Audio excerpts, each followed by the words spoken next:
और आपने देखा कि आज हमारे दिल्ली में अगर कोई ऐसा एक ही स्टार प्रचारक है जो बीजेपी, आम आदमी पार्टी और कांग्रेस सबको पछाड़ चुका है तो वो नूरीन बाजी है। एक ही स्टार प्रचारक है। लेकिन हाँ, एक और खुशखबरी दे रहा हूं कि इस बार सदर साहब ने मुझसे कहा कि जमाई साहब अगर आप तैयारी कर रहे हैं और मजबूत हो रहा है मामला तो हम इंशाअल्लाह ओखला की गलियों गलियों में घूम के आपका साथ देंगे। तो इसी पहली कड़ी में 23 तारीख को असुद्दीन ओवैसी साहब ओखला आ रहे हैं। संघर्ष करो, हम तुम्हारे साथ हैं। अस्सलाम वालेकुम। हजरत चाहती हूँ अपने सारे भाइयों और बहनों से, खुसूसन अपने पत्रकार भाइयों से सॉरी, क्योंकि मेरी वजह से आप लोगों को बहुत इंतज़ार करना पड़ा। मैं कोई सियासतदान नहीं हूँ तो जो मैं इंतज़ार करवाऊँ। मैं तो इस टाइम आपके पास एक मदद की गुहार लेके आई हूँ। आप मेरा ज़रिया है मेरी आवाज़ को लोगों तक पहुँचाने का, तो आप तो मेरे वेल विशर हैं। तो प्लीज़ अपनी बहन समझ के मुझे माफ़ कर दीजिएगा। मैं शुक्रिया अदा करना चाहूँगी जाबिर भाई का कि उन्होंने आगे बढ़कर मेरी परेशानी को, और मेरे ख्याल से हर पॉलिटिकल मतलब मेरे साथ साथ मुझसे जुड़े हर उन बेकसूर कैदी की परेशानी को समझकर मेरी जो हौसला अफजाई की है, मेरा साथ देकर, बहुत बहुत शुक्रिया जाबिर भाई। और मैं शुक्रिया अदा करना चाहूँगी डॉक्टर जमाई शुएब भाई का। कोई बात नहीं, बोलिए। जैसा कि जाबिर भाई ने बताया कि मैं कोई सियासतदान नहीं हूँ, मैं तो सिर्फ आपके पास एक मदद की गुहार लेकर आई हूँ। जैसा कि मेरे शौहर के साथ हुआ इन 5 सालों में, मैं नहीं चाहती कि आने वाले वक्त में वो सब चीज़ किसी और के साथ हो, या जो टैगलाइन मेरे शौहर को दे दी गई है वो टैगलाइन हमेशा के लिए रहे। क्योंकि देखिए, आज तो आप लोग हैं, आपको पता है CNRC में क्या हालात थे, हर इंसान गवाह है उस चीज़ का कि मेरे मियाँ दहशतगर्द नहीं थे, ना ही दंगाई थे। लेकिन आने वाले वक्त में क्या गारंटी है कि आप रहेंगे उस गवाही को देने के लिए। अगर मैं चुप रहती, खामोश रहती, तो मेरा शौहर तो दंगाई बन जाता, और मेरे शौहर के साथ साथ हर वो एक पॉलिटिकल प्रिजनर दंगाई बन जाता जो जेलों में बंद हैं। तो मेरे शौहर कोई दंगाई नहीं बल्कि एक पॉलिटिकल प्रिजनर हैं, और ना ही उन्होंने कोई दंगे भड़काए, ना ही उनकी इंटेंशन ऐसी थी कि वो इस तरह का नुकसान सोसाइटी को दें। उनका एक मकसद था, CNRC प्रोटेस्ट को लीड किया उन्होंने, उसमें उनके साथ काफ़ी लोगों ने दिया, बट वो कुछ लोगों की आंखों में खटकने लगे और उनको जेल में डाल दिया गया। क्योंकि ज़ुबानें तो बंद करनी थी ना किसी तरीके से, तो उन आवाज़ों को बंद कर दिया गया उन जेल की 4 दीवारियों में। लेकिन शायद आप उन आवाज़ों को नहीं सुन पाते, लेकिन मेरे कानों में वो आवाज़ें हमेशा आती हैं, क्योंकि मेरा शौहर, मेरे बच्चों का बाप मुझसे दूर है, मेरे बच्चों से दूर है। तो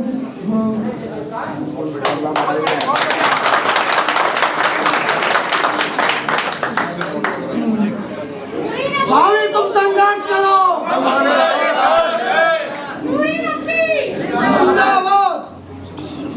मैं वैसे तो आप सबको सब कुछ पता ही है। भाभी तुम संघर्ष करो, भाभी तुम संघर्ष करो। एक प्रेशर दे दिया जाता है कि मतलब आप क्या करेंगे, क्या मुद्दे हैं, आप किस लिए इलेक्शन में खड़े हो गए, क्या हमारा इलेक्शन में खड़े होने का भी हक आप हमसे छीन लेंगे? क्या हम इंसान नहीं है, हम बोल नहीं सकते, हम अपनी बात नहीं रख सकते? 5 साल हम चुप रहे कि शायद हमें इंसाफ मिलेगा, लेकिन अब उम्मीद टूट चुकी है, दिल थक चुका है।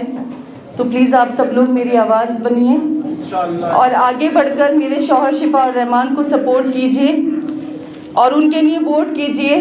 5 फरवरी को जब आए तो प्लीज़ एक बार मेरे लिए, मेरे बच्चों के लिए और शिफाउर रहमान की जो कुर्बानी है उसके बारे में सोचिएगा और हक के लिए आवाज़ उठाइएगा और उनके लिए वोट कीजिएगा। जज़ाकल्लाह।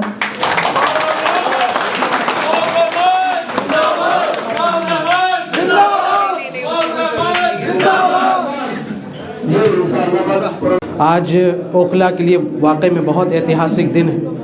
मुझे याद है जाबिर भाई से हमारी पहले भी गुफ्तगू होती रही और मुझे उम्मीद थी, और हमारे वसीम साहब भी यहाँ मौजूद हैं, और हमने ये तय किया था कि इंशाअल्लाह ओखला को लेकर आवामी सतह पर कुछ बेहतर करने की कोशिश करेंगे। और आज मुझे जैसे ख़बर मिली, हमारे साथियों ने ख़बर दी कि इंजीनियर जाबिर साहब, आप सब जानते हैं कि एक सियासी पार्टी में ओखला के अंदर बहुत अच्छे पद पर और माशाल्लाह बड़े जनता के बीच में लोकप्रिय भी हैं, उन्होंने जो फ़ैसला लिया है हमें समर्थन देने का, और शफ़ाउर रहमान साहब को हम दिल की गहराइयों से, और सदर मजलिस असदुद्दीन ओवैसी साहब और दिल्ली प्रदेश मजलिस की तरफ से हम उनका शुक्रगुज़ार हैं।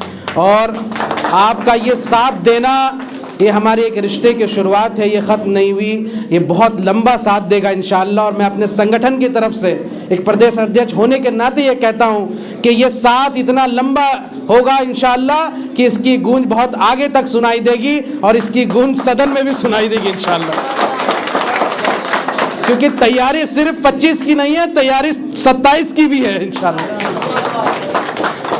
और हमने अभी मीडिया के ज़रिए से ये सुना कि हमारे कांग्रेस के जिनके कैंडिडेट हैं उनके वालिद साहब और आम आदमी पार्टी, भारतीय जनता पार्टी, जब भी बोलता हूँ फिर आम आदमी पार्टी निकल जाती है, बात है दोनों एक ही। आरएसएस जो है आम आदमी पार्टी और बीजेपी दोनों की जननी है, आप सब जानते हैं। तो ये कह रहे थे अमानत साहब के ये तो बी टीम है, ये भाजपा के द्वारा भेजे गए हैं। और आसिफ साहब आप भी सुन लें, अरीबा आपा आप भी सुन लें।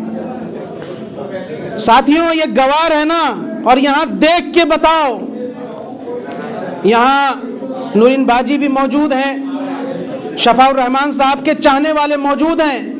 बताओ तुम कि क्या नूरिन बाजी, शफ़ाउर रहमान साहब की फैमिली क्या बीजेपी द्वारा भेजे गए? शर्म आना चाहिए उन लोगों को जो ये इल्जाम लगा रहे हैं। मैं पूछता हूं, कहां थी आपकी पार्टी उस वक्त जब हम चाहते थे कि इनको यहां से सियासी इख्तिदार मिले? कहां थी आपकी पार्टी? आप किसी CNRC आंदोलन के साथियों के साथ खड़े नहीं हुए। ये वाहिद MIM ऐसी पार्टी है जिन्होंने ये तय किया कि दिल्ली के अंदर हम अगर ताहिर हुसैन के साथ खड़े हैं तो हम खड़े रहेंगे। पूरे दुनिया में, पूरे देश के अंदर हमें यहां से इल्जाम लगाया कि आप दिल्ली दंगों वालों के साथ खड़े। हमने कहा हाँ, ताहिर हमारा भाई है, हम उसके साथ खड़े रहेंगे। तुम साध्वी प्रज्ञा के साथ खड़े हो सकते हो तो हम ताहिर के साथ भी खड़े हो सकते हैं। और फिर हमने यही बस नहीं किया कि नहीं एक तो हो गया बस, नहीं, हमने कहा यह दिखाना पड़ेगा ये हिम्मत जो दूसरी पार्टियां नहीं करती है, जो कभी हिंदुत्व वोट बैंक को साधना चाहती है, कभी इधर जाना चाहती है, कभी उधर जाना चाहती है। ऐसी पार्टियों को आईना दिखाना जरूरी था और बताना जरूरी था कि ये मजलिस है जो ये तय करती है, जो ये फैसले लेती है कि मजलूम जो है, जिनको आवाज की जरूरत है, जो बेसहारा है, सियासी तौर पर यहां से जो कमजोर है, उस समाज को अगर आवाज देना है तो हमारे अपने जो हीरोज हैं, जिसको समाज हीरो मानता है, हम उसको टिकट देंगे और हम उसको सदन की आवाज बनाएंगे इंशाअल्लाह। ये हिम्मत दूसरी पार्टियां नहीं करती। तो पूछे ना यहाँ पे, या जो हमारे दूसरी पार्टियां जो सेकुलर बनने का चोला ओढ़ के बैठी हैं, ये बताएं और मीडिया के साथियों के जरिए से भी बात पहुंचेगी कि कुरान पर हाथ रख के बताएं, कसम खाकर बताएं कि शफ़ाउर रहमान साहब और उनकी फैमिली बीजेपी से। शर्म आनी चाहिए। इसका जवाब आपको ओखला की आवाम देगी। ओखला की आवाम इसका जवाब देगी कि क्या गलत इल्जाम आप लगा रहे हैं। एक ऐसी फैमिली, रेस्पेक्टेड फैमिली, शफ़ाउर रहमान साहब, आज भले ही मैं दिल्ली प्रदेश MIM का सदर हूं, लेकिन मैं भी मानता हूं कि CNRC आंदोलन में हमारा नेता शफ़ाउर रहमान है, मैं भी मानता हूं। और आज शफा भाई को सिर्फ उस बुनियाद पर नहीं, मैं एक छोटे भाई होने के हैसियत से हम चाहते थे कि शफा भाई के पास एक ऐसी राजनीतिक ताकत मिले ताकि यहाँ से देश और दुनिया में यह आवाज जाए कि जामिया और अलीगढ़ की फ्रेटर्निटी के साथ साथ ओखला की भी आवाम बदलाव चाहती है। और जिसको मीडिया दंगाई बताती है, जिसको गोदी मीडिया दंगाई बताती है, जिसको बीजेपी वाले दंगाई बताते हैं, तो ये जो जेल, ये जो नाइंसाफी हुई है, हम इस जुल्म का, इस जेल का जवाब हम एक एक वोट से देंगे इंशाल्लाह। तो बस बता दो यहाँ पे, और ये कॉन्फिडेंस दिला दीजिए आप शफा साहब की फैमिली को और हमें भी पार्टी को कि क्या 5 तारीख को यहाँ पतंग उड़ेगी ना? साथ दोगे? देंगे ना इंशाल्लाह? इंशाल्लाह। फिर मैं बहुत बहुत शुक्रिया अदा करना चाहता हूँ हमारे आए हुए तमाम पत्रकार साथियों का, ओखला की आवाम का, यहाँ जो ऑर्गेनाइज़र हैं, और दोबारा से इंजीनियर जाबिर साहब का और हमारी बहन। और आपने देखा कि आज हमारे दिल्ली में अगर कोई ऐसा एक ही स्टार प्रचारक है जो बीजेपी, आम आदमी पार्टी और कांग्रेस सबको पछाड़ चुका है, तो वो नूरीन बाजी है। एक ही स्टार प्रचारक है। लेकिन हाँ, एक और खुशखबरी दे रहा हूं कि इस बार सदर साहब ने मुझसे कहा कि जमाई साहब, अगर आप तैयारी कर रहे हैं और मजबूत हो रहा है मामला, तो हम इंशाअल्लाह ओखला की गलियों गलियों में घूम के आपका साथ देंगे। तो इसी पहली कड़ी में 23 तारीख को असुद्दीन ओवैसी साहब ओखला आ रहे हैं और जाकिर नगर ढलान से लेकर पूरा बटला हाउस का एरिया वो पैदल आपके एक एक घर, एक एक फर्द तक जाएंगे इंशाअल्लाह। और उसी दिन 23 तारीख को शाम को इसी शाहीन बाग के 40 फुटा रोड पर वो बड़े आवामी जलसे में आप सबको खिताब करेंगे इंशाअल्लाह। तो आप सबको मौजूद रहना है। 23 तारीख, 25 तारीख को भी सदर साहब वक्त देंगे, 29 तारीख को भी देंगे, और 3 तारीख को बहुत बड़ा रोड शो भी हम सदर साहब का कराएंगे इंशाअल्लाह। बहुत बहुत शुक्रिया। अस्सलाम वालेकुम।